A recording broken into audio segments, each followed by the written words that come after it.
Hello viewers, அனைவருக்கும் வணக்கம். Welcome to Gomathi. தெரிஞ்சுக்கலாம் வாங்க. இன்றைக்கி வாழைப்பூ பருப்பு உசிலி எப்படி பண்ணுறதுன்னு பார்க்கலாம். உடம்புக்கு ரொம்ப நல்லது. வாழைப்பூ வாரத்தில் ஒரு தரம் அட்லீஸ்ட் 15 days in once சேர்த்துக்கிறது நல்லது. ஒரு பிஞ்சு வாழைப்பூ எடுத்து வச்சுருக்கேன். இது எப்படி க்ளீன் பண்ணணுங்கிறது நான் ஏற்கனவே வாழைப்பூ வடை அப்படின்னு ஒரு வீடியோ போட்டிருக்கேன், அதில் பார்த்துக்கோங்க. இதை நான் க்ளீன் பண்ணி அந்த நடுவில் இருக்கிற அந்த ஸ்ட்ரிங்கெல்லாம் எடுத்து க்ளீன் பண்ணி எடுத்து வச்சாச்சு. இப்போது இதுக்கு உசிலிக்கு வந்து பருப்பு முக்கியம் இல்லையா? அதுக்கு வந்து 1/2 டம்ளர் துவரம்பருப்பு, 1/2 டம்ளர் கடலைப்பருப்பு சேர்க்குறேன். சில பேர் துவரம்பருப்பில் பண்ணுவாங்க, சில பேர் கடலைப்பருப்பில் பண்ணுவாங்க. நான் ரெண்டையும் கலந்து பண்ணுறேன். ரொம்ப டேஸ்டியாக இருக்கும். ட்ரை பண்ணி பாருங்கள். சாப்பிட்றதுக்கு ரொம்பவே அருமையாக இருக்கும். இதை வந்து நல்லா வாஷ் பண்ணிவிட்டு ஒரு 2 times வாஷ் பண்ணுவோம். வாஷ் பண்ணிவிட்டு நல்ல தண்ணி ஊற்றி 1 மணி நேரம் நம்ம ஊற வச்சுடுவோம். தட்டு போட்டு மூடிடுங்க. அப்படியே மெதுவாக ஊறட்டும். நம்ம அதுக்குள்ளே வாழைப்பூவை நறுக்கி அதெல்லாம் ரெடி பண்ணிடலாம். இப்போ வாழைப்பூவை நம்ம கொஞ்சம் கொஞ்சமாக போட்டு மோரில் போட்டு எடுத்து வச்சுருக்கேன் ஆஞ்சிட்டு. ஏன்னா கருக்காமல் இருக்கணுங்கிறதுக்காக. இதை ஆயும் பொழுது நம்ம வந்து கையில் வந்து தேங்காய் எண்ணெயை தடவிண்டு அதுக்கப்புறம் பண்ணுங்க. ஸோ கையும் கருப்பாகாமல் இருக்கும். இதில் ஒரு பிசுப்பும் இருக்கும். கையும் கருப்பாயிடும். அந்த நகை கண்ணெல்லாம் கருப்பாயிடும். இது வந்து கொஞ்சம் கொஞ்சமாக போட்டு நல்ல பொடியாக நறுக்கணும், பொறுமையாக.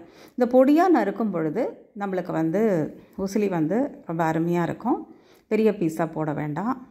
ஸோ இது மாதிரி எல்லாத்தையும் நறுக்கிடலாம். இந்த மோரில் போட்டு வச்சுருக்கிறதுனால வாழைப்பூ கருக்காமல் இருக்கும். இப்போ நம்ம இது நறுக்கின உடனே நம்ம சமைக்க ஆரம்பிச்சிடணும். நறுக்கி அப்படியே வைக்கக்கூடாது. நீங்கள் வந்து கொஞ்சம் நேரம் ஆகும்னா மறுபடியும் இதே மோரில் போட்டு வச்சுடுங்க நறுக்கிட்டு. இப்போ நான் உடனே சமைக்க போகிறேன், அதனால் அப்படியே வச்சுருக்கேன். இப்போ பருப்பு 1 மணி நேரம் ஆகி நல்லா ஊறியாச்சு. இப்போ இதை வந்து மிக்ஸி ஜாரில் தண்ணியை வடிச்சிட்டு போடுறோம். ஒரு 2-3 வரமிளகாய் போட்டுட்டு நல்லா வடை கரைக்கிற மாதிரி குறைன்னு அரைச்சிருக்கேன். இந்த மாதிரி அரைச்சிண்டு இந்த வாழைப்பூ எடுத்து வச்சுருக்கோம் இல்லையா, அது மேலேயே அதை போட்டுன்றலாம். இப்போ இதுக்கு வந்து கொஞ்சம் மஞ்சப்பொடி, ஒரு 1/2 ஸ்பூன் மஞ்சப்பொடி சேர்த்துக்கலாம். ஒரு 1/2 ஸ்பூன் பெருங்காயப்பொடி சேர்த்துக்கலாம். நம்ம ஏன்னா அரைக்கும் போது இதெல்லாம் சேர்க்கல இல்லையா, பெருங்காயம். இப்போ சேர்த்துக்கலாம். இது கூட உப்பு. இப்போ இந்த பருப்புக்கு வாழைப்பூக்கு எல்லாத்துக்கும் சேர்த்து ஒரேடியாக உப்பு போட்டுட்டு கையில் நல்லா பெசரி விட்டுடுங்க. நல்லா மிக்ஸ் ஆகணும், அவ்வளோதான். ரொம்ப அழுத்தி பெசைய வேண்டாம். அழுத்தம் கொடுத்து லைட்டாக இது பண்ணுங்கள். ஸோ இப்போ இதை வந்து என்ன பண்ண போகிறோம்னாக்கா, நம்ம ஸ்டீம் குக் பண்ண போகிறோம். நீங்கள் வந்து பருப்பை மட்டும் தனியாக வந்து ஆவியில் வச்சு நம்ம இந்த வாழைப்பூவை தாளிச்சும் பண்ணலாம். பட் இந்த மாதிரி பண்ணுறது ரொம்ப ஈஸியாகவும் இருக்கும், டக்குன்னு ஆகிடும். இப்போ இட்லி பிளேட்டில் நம்ம எண்ணெயை தடவிட்டு இதை வந்து நம்ம ஒரு குழியிலையும் எடுத்து வச்சிடலாம். கரெக்டாக வந்து நம்மளுக்கு இருக்கும், நல்ல தாராளமாகவும் இருக்கும். வாழைப்பூவும் கொஞ்சம் நறுக்கினப்புறம் நிறையவே தான் இருந்தது. இப்போ இது இட்லி பாத்திரத்தில் தண்ணி ஊற்றி நம்ம அதில் இறக்கிடலாம். இப்போ 2 தட்டிலையுமே வந்துடுது எனக்கு ஃபுல்லாக. இதை வந்து ஒரு 10 நிமிஷம் நம்ம ஆவியில் வைப்போம். இதை வந்து மீடியமில் வச்சு குக் பண்ணுங்கள் பொறுமையாக. இது திறந்து 10 நிமிஷம் கழித்து திறந்து பார்த்தாலே தெரியாது வெந்துடுதுன்னு. டவுட் இருந்ததுன்னா ஒரு கத்தியோ இல்லைன்னா ஷார்ப் எட்ஜ் உள்ள ஒரு ஸ்பூன் மாதிரி வச்சு அப்படி குத்தி பார்த்தீங்கன்னாக்கா ஒட்டாமல் வரணும். இப்போது இது வந்து நல்லா வெந்தாச்சு. இப்போ நம்ம அந்த மேடையில் வச்சுடுவோம். கொஞ்சம் ஆறட்டும், ஒரு பாதி அளவுக்காவது ஆறணும். ஆறினப்புறம் ஒரு தட்டுக்கு மாற்றிடுவோம். இது தட்டில் மாற்றும் பொழுது அழகாக வந்து ஒட்டாமல் வரும், இட்லி மாதிரி. இதை மாதிரி இதெல்லாம் எல்லாத்தையும் எடுத்து போட்டுண்டு இதை வந்து உதுக்கணும்.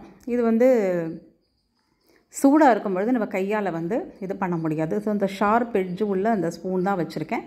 அதாலேயே அப்படியே வந்து கொஞ்சம் அப்படியே வந்து நம்ம பரத்தி வச்சு விடலாம். ஸோ கொஞ்சம் நேரத்தில் ஆறிடும், அவ்வளோதான். ஸோ இப்போ தாளிச்சிட்டு நம்ம வந்து வதக்கி எடுத்தோம்னாக்கா உசிலி ரெடி ஆகிடும். ஒரு கடாயை வச்சு இது வந்து தேங்காய் எண்ணெய் சேர்க்குறேன். தேங்காய் எண்ணெயில் பண்ணுறது ரொம்ப டேஸ்டியாக இருக்கும். தேங்காய் எண்ணெயில் கடுகு, உளுத்தம்பருப்பு எல்லாம் தாளித்து கருவேப்பிலை மட்டும் போடுறோம். ஏன்னா மிளகா, பெருங்காயெல்லாம் இதிலே போட்டாச்சு நம்ம. அதனால் போட்டு இதை நல்லா பரட்டி எடுக்க வேண்டியது. முதல்ல கொஞ்சம் ஒட்டுற மாதிரி இருக்கும், பயப்படாதீங்க, சரியாயிடும். அதுக்கப்புறம் இந்த வாழைப்பூவில் இல்லாத சத்தே கிடையாதுங்க. நம்மளுக்கு வந்து எல்லாமே நிறைய நியூட்ரியன்ஸ் லெவல் ஜாஸ்தி இருக்குது. ஃபைபர் ரொம்ப ஜாஸ்தி இருக்குது, நார்ச்சத்து.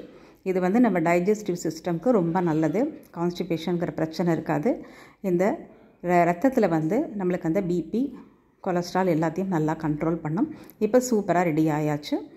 அவ்வளோதான். பரட்டி விடும் பொழுது ரெடி ஆகிடும். அவ்வளோதான். ஒரு கிண்ணத்தில் எடுத்து வச்சுடுவோம். சர்விங் பவுலுக்கு மாற்றிட்டு பரிமாற வேண்டியது தான். ரொம்ப டேஸ்டியாக இருக்குங்க. இந்த கடலைப்பருப்பும் இந்த துவரம்பருப்பும் சேர்த்து பண்ணி பாருங்களேன். பாதி போட்டு இந்த மாதிரி பொறுமையாக பண்ணினோன்னா நம்ம குடும்பத்தில் இருக்கிறவங்க எல்லோரும் ஆரோக்கியமாக இருப்பாங்க.